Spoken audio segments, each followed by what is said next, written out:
Hello everyone, I'm Lori Bradner with the Florida Aviation Network, and we are here today broadcasting live and in the clear from the Aerospace Discovery at the Florida Air Museum. And we are here celebrating, I cannot believe this, it's amazing, the 43rd annual Sun and Fun and Exposition, and it's extraordinary.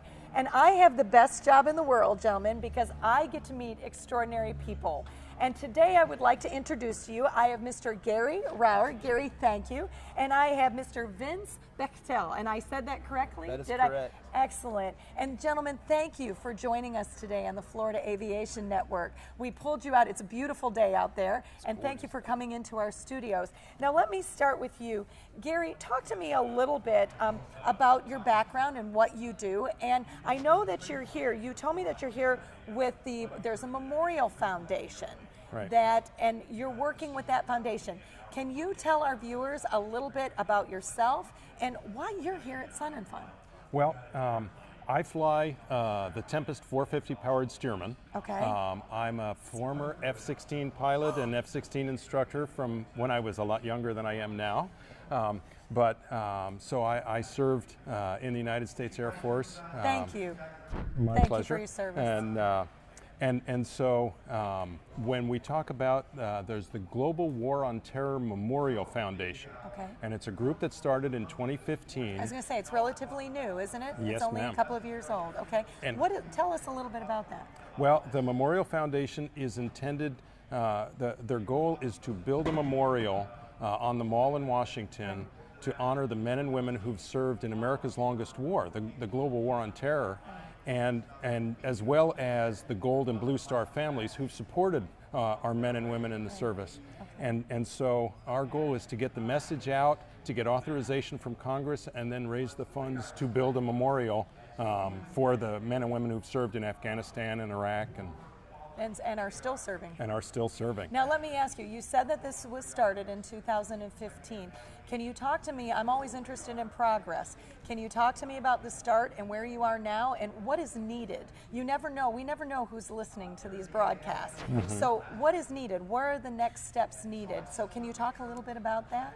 Well, right now the team is building support in Congress. Okay. So we have a few congressmen and women that have sponsored the bill to go forward with it. Okay. And obviously that will take time to build the support there. We have a team that includes everyone from former General, retired General Petraeus yes. On down. He's on the advisory board. So there's an incredible support team. The gentleman who was instrumental in getting the Vietnam War Memorial is part of the advisory board. So we're really building a cadre of men and women who have served and want to move this forward to honor the men and women who've served. That's fabulous. And Gary, I hope you don't mind. Vince, I didn't want to ignore, don't think I was ignoring you. Vince was thinking he was off the hook. Look, Vince was like, shoo. But anyway, Vince, tell me a little bit about what brings you to Sun and Fun. And I know you've got scholarship information, IA training, all sorts of things. But tell me a little bit about your experiences and what brings you to Sun and Fun. Well, I'm with Tempest. Okay. Tempest, we manufacture spark plugs yes. and oil filters. And we've been coming to Sun and Fun since 2002. Okay. And displaying it at the booths and talking about our products. Okay. And you know, what again brings me to Sun and Fun is to update people on what's going on in the industry, anything that's new that's going on. And you mentioned IA renewals. Yes. There's lots of maintenance guys out there. They're wanting to keep up with what's going on in the industry. So we do IAs, we do tech seminars. Now we know what that is, and yes. this is what we always do. We always talk in acronyms. But this is broadcast to individuals that may not know what that IA means. Would you explain what that is? It's your inspector authorization. And that inspector's authorization allows you, when you go in to get your annual every year, they're going to sign off and make sure your airplane has airworthy. And in order to do that, they want to continue to have updated and current training Okay. And so we're continuing to do that, as well as, I think one of the big things we've been discussing, Gary and I have talked about, is that, getting more and more youth involved in aviation, not only flying, but also in the maintenance side. The maintenance sector is lacking right now. We need the AMPs. Of AMPs, and I think it's really important that Tempest is involved, other manufacturers get involved, going to these AMP schools and discussing not only our products and the tech seminars, but getting them up to date. Now, given that you're here together, I must ask, how long have you worked together? We have been working together for about 3 years. Really? Okay. When we put Tempest products in the Stearman, yes, and it has been phenomenal. I mean, this is our third interview, and it gets better and better. My fuel burn, and of course I can say this because it's anecdotal, it's just me flying my airplane, but my fuel burn is down 7%, and it has been consistent since I put those Tempest fine wire plugs in my Stearman. Really? And it's just incredible. Now, Vince will tell you that we don't have scientific proof of that. Okay. But yeah, I noticed Vince was like, oh, don't say that. But that's my anecdotal experience. Look, he's getting you in trouble, Vince. Yeah. Look at that. John's going to be all over us. So. That's awesome. And now talk to me a little bit, Vince, because I'm interested, especially with the Aerospace Discovery Florida Air Museum. One of the biggest, I think one of the biggest purposes that this museum is here for is to support students. And we support, the museum supports the Florida Aviation Network, of course, the Central Florida Aerospace Academy, and all of the students there. Students are looking for scholarships always because the price is going up. And I noticed you mentioned a scholarship. What is that scholarship, and can you talk to, because there's students that listen as well, can you talk to us a little bit about that scholarship? Absolutely.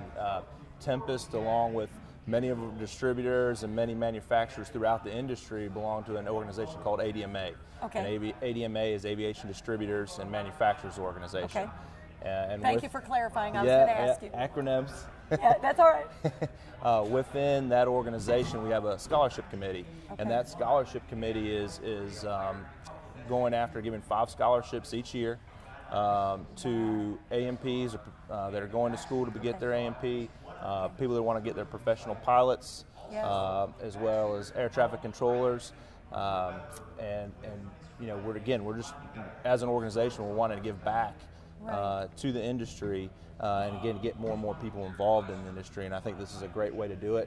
And everybody out there listening, we need people to sign up and give essays in and turn them in so we can give those scholarships out. Now, is it a rolling application? I'm in education myself. Is it a rolling application? I must ask, is there a deadline?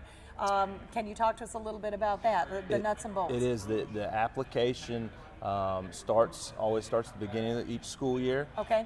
It goes through until April. Okay.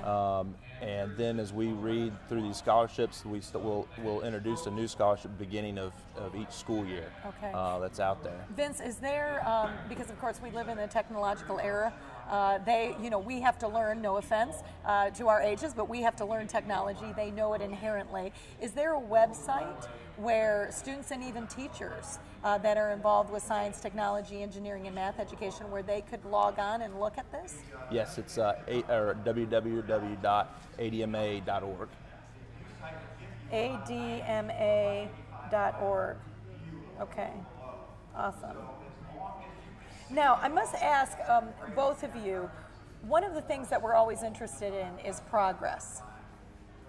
And I think a fair question, especially, and you touched on this a little bit, even when you talk about your fuel burn, where do you see us going in the future? Can you speak to us a little bit about the progress that you have seen since you've been flying? And maybe I'll direct this to you, Gary. Where do you see us now? Where have we been? Where do you see us now? And where do you see us going in the future? Is that a fair question? Sure, it's a fair question. I don't know if I have a good answer. Okay, all right. I didn't mean to put you on the spot. That wasn't on the sheet. I made that one up. Yeah, that was good. Okay. Well, the technology is changing. Yeah. But the opportunities today, some of what our young people are learning as far as technology transfers directly to a career in aviation, whether it's on the maintenance side or in the cockpit. Because when I take off in a jet, right. I'm as much a systems manager and a computer manager as I am a pilot. Okay. Now I hand fly as much as I can because I love to fly. Right, right. But the fact is that once we get to altitude, I'm managing computer systems. When systems malfunction, if I'm in an airliner, I'm resetting computers and rebooting systems as much as I am, working on a hydraulic pump. Now, I have to ask you a question. I'm interested. Obviously, that was probably not the way you were trained. You had to learn that? I did have to learn. How was that?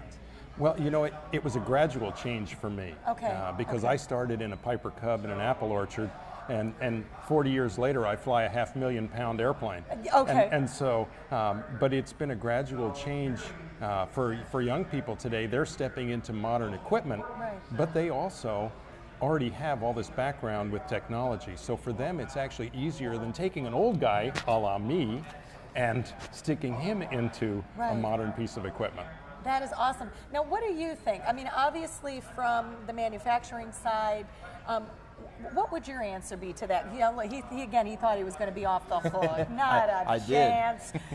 What did you see as the progress? What are some of the changes? You mentioned in your first comment, I do listen. You said, oh, all the new things, all the progress. What is that exactly? I think that what you're particularly seeing in general aviation today is that we're trying to figure out ways to make, number one, make flying more affordable. Thank you. That's a huge deal, and trying to keep people in aviation. So I think from a progress standpoint, you're seeing advancements, in not only Tempest products, but you're seeing in some of the engines where we're moving to diesel engines. Okay. You're seeing those out in the industry. We're seeing, you were talking about the experimental aircraft. Mm-hmm. Again, trying to make things more affordable for pilots, for people to get into it, even with they're doing partnerships now. Right. And then again, longevity of your products. Absolutely. And those are things that we're looking at as we can make them better, last longer, perform better. That's going to reduce costs of maintenance, which I think, most people get into aviation and they don't realize that if they're not putting good products on, that cost can add up quickly. It does, and it speaks to your point, Gary, about, and when you say 7% to a math teacher, that doesn't seem like a lot, but when you basically hold that against the cost of fuel, that's a big deal. It is a big deal. I do probably 10 to 12,000 miles a year in my Stearman back and forth across the country, performing at various shows like Sun and Fun. Okay. And so, I'm running a 1,000 cubic inch engine essentially, and it never met a gas pump it didn't like. So 7% for me is always huge. Hungry? It's always hungry. Okay. Now, when have you performed here? Talk to me about your performance schedule. What did they overload you, or when are you performing here at Sun and Fun for the 43rd annual show? Well, today, Yes? the 450 Tempest Stearman will fly at 3:25. Okay, so our viewers can, and that's at 3:50, and we're at Friday, so 3:50 today. 3:25. 3:25, and they'll be able to see you. Okay. Right, and then tomorrow night, I'll be flying the Stearman during the night show. Really? So I don't know exactly what time, but just tune in for the Okay. night show, and we'll be flying then. That is awesome. Now let me ask you, what is your next stop? You travel all over, both of you travel, and where are your next stops? Where do you go from here? Well, I take the Stearman. Our next show is at the Vidalia Onion Festival. Everybody knows about Vidalia Yes, onions. we love them. The Onion Festival is the last week in April, Okay. and so we'll be in South Georgia in just a few weeks. That's the weekend of April 30th. Okay. So. Now, what about you, Vince? Where are you located? If someone is interested, because you said that you had a booth here, that you are set up, and they can actually come see the Tempest booth. Where are you on the grounds of Sun and Fun? Because this is a big place. We are in Hangar C, Okay. center aisle. We got a big You got the booth primo display. spot. Yes, we got Love a it. great spot. Okay. And the Tempest Blues waving, and easy to come and find us. Awesome. And then from here, I like to say I go back to the real world instead of the fun fly-in world, and head back out and start to see customers on the road. Okay. Gary, I hear a little bit of jealousy there. I don't know if you picked that up. Well, flying a Stearman on a cross country is really fun for the first 30 minutes. when you spend all day with bugs in your teeth, it does. Yeah. It adds. But I've gotten to take that Tempest Stearman all over the country. Really? Absolutely beautiful places. I've flown Yellowstone with that airplane. I bet that was gorgeous. Now, Gary, where can they find you? If someone wanted to see your aircraft, is that something that they could, because Stearmans they truly are, I think they're beautiful and they're works of art. And so where can they come? So where are you located? And can they come see you? Can they come see your plane and maybe take a picture, or do you have that hidden away? Well, right now it's in the hangar, okay. But we'll be rolling it out to the performer ramp, okay. which is just on the north side of the Warbird ramp here at Sun and Fun. Okay. So they'll be able to see the airplane. We won't be able to get out to the airplane because okay. we'll be getting ready to fly. Okay. But that's where it'll be this afternoon. Okay. Now this is just a quick question as we wrap up, and simply this is my interest, and I know that there's a lot of students from CFAA. I know that if I listen correctly, that you flew the F-16. You now fly the Stearman. For the novice, obviously that may not know those two aircrafts. Can you talk to us a little bit about the difference? And is there one that you enjoy more than the other, and why? Is that a fair question? Sure. Okay. Absolutely. Flying the F-16 is like strapping on a Maserati, a Ferrari, a bullet bike. If you can think it, it can do it. You could take off on the end of the runway out here, do a double Immelman to 20,000 feet and come out the top of it at 300 knots. It'll pull 9 Gs until it runs out of gas. It goes into, when you see the Thunderbirds doing a level turn and they do that 9G turn, it'll actually do that until it runs out of gas, till the engine flames out. That's how much power that airplane has. That is a young man's game. Yeah. I saw my first Stearman when I was 16 learning to fly, okay. and I said, someday I'm going to have one of those. And it only took me 30 years. Okay. And I love flying that big motored airplane. It's just, people look up at you when you fly over a farmer's field and the farmers are waving at you because it's just cool. Well, and they can see you. Yes. It's an open cockpit. I'm waving to them. You can wave to them. I've passed locomotives out in the desert southwest, and the engineer waved to me and I waved to him. That's awesome. So it's absolutely, each one is special in its own way. That's awesome. Now, Vince, I didn't ask you, but I'm interested. Do you fly? No, I do not. You don't? I do okay. not. I grew up in the industry. Yes. Both my parents were in the industry, and, really? and it was just a natural fit, but I do not have a pilot's license. Is it something that you ever, is there an inkling, do you have an inkling to ever take to the air, or do you like the gravity factor? You're good with your feet on the ground? I absolutely love to fly. I love going up to fly. Okay. Honestly, now it's the 2 kids. Yes. That takes as much as I'm on the road traveling, when I'm home, I'm home with the family. So absolutely. So hopefully, as they get older, we'll get flying, and all of us can go get flying. That is awesome. Well, I tell you what, gentlemen, I cannot thank you enough for being here, and thank you. One question I had for you, Vince, and I noticed a note here. And is there something, it's called Alcor, A-L-C-O-R, what is that? I just caught that on my notes. And before we wrap up, that again, it's an acronym. I have no idea. So Alcor is a company that's based out of San Antonio, okay. That Tempest acquired about 2 years ago now. But Alcor was the original CHT, EGT, okay. Probe, and instrument yes. for seeing and monitoring those cylinder head temps and also your exhaust gas temperatures. And that's a new company that comes under the Tempest brand. Okay. And we're continuing to make improvements in that industry, and again, really working on making high quality probes that are all made here in the U.S.